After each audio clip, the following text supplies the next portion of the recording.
The distress signal. The signal came in on a frequency no human ship was supposed to receive. Lieutenant Commander Dax Marrow was 3 hours into a solo maintenance run on the outer hull of the ISV Steadfast when his calm crackled with something that made his bones vibrate. Not words. Not code. Something older, a pattern that repeated like a heartbeat in distress. He patched it to the bridge and climbed back inside. By the time he reached command, the ship's translator was already trying to make sense of it. The Velhari language matrix, the closest thing they had to a universal key, kept spitting out the same 2 words over and over. Lost. Young. Dax looked at his navigator, a quiet woman named Petra Solis, who looked back at him with wide eyes. "It's coming from the debris field off Sector 12, she said. He didn't hesitate. Set course. The wreckage was enormous. A Suraki vessel, one of the great crescent-shaped ships the Insected Empire used for royal transport. It had been torn apart by something Dax didn't want to think about too hard. Hull plates the size of football fields drifted in slow silence. "Suraki," Petra whispered. "Dax, if the Queen finds out we were anywhere near one of her ships, she already knows we're here. That signal was directed at us." He moved toward the airlock. "Suit up." Inside the wreckage, the air was cold and dark and smelled faintly of something floral. A Suraki environmental signature, the smell they pumped into their ships to mimic the forests of their home world.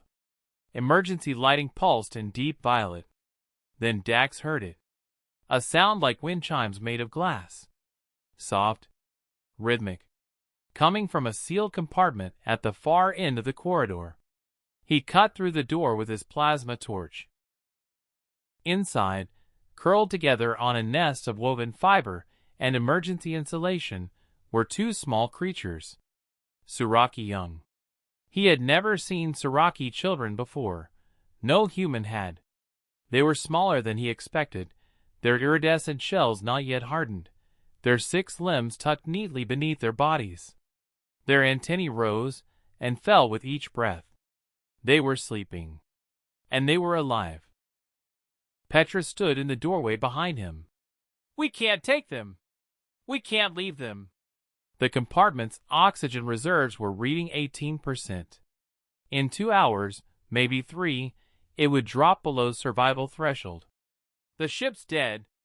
There's no rescue beacon, no emergency pod, nothing. Dax, these are the Suraki Queen's children. If we take them, if we don't, they die."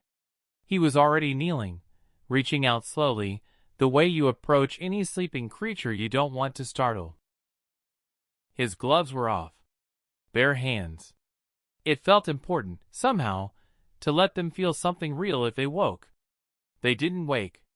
The smaller one stirred slightly, and made the wind chime sound again, a sound Dax realized, with a jolt, was purring. Then, as if following some deep instinct older than language, it shifted toward the warmth of his hands and settled against his chest. The second one followed. He stood there, frozen, 2 alien princesses asleep against his heartbeat, their antennae twitching gently in rhythm with his breathing. Petra didn't say anything. She just took a picture. The Suraki warships appeared 12 minutes after they cleared the debris field.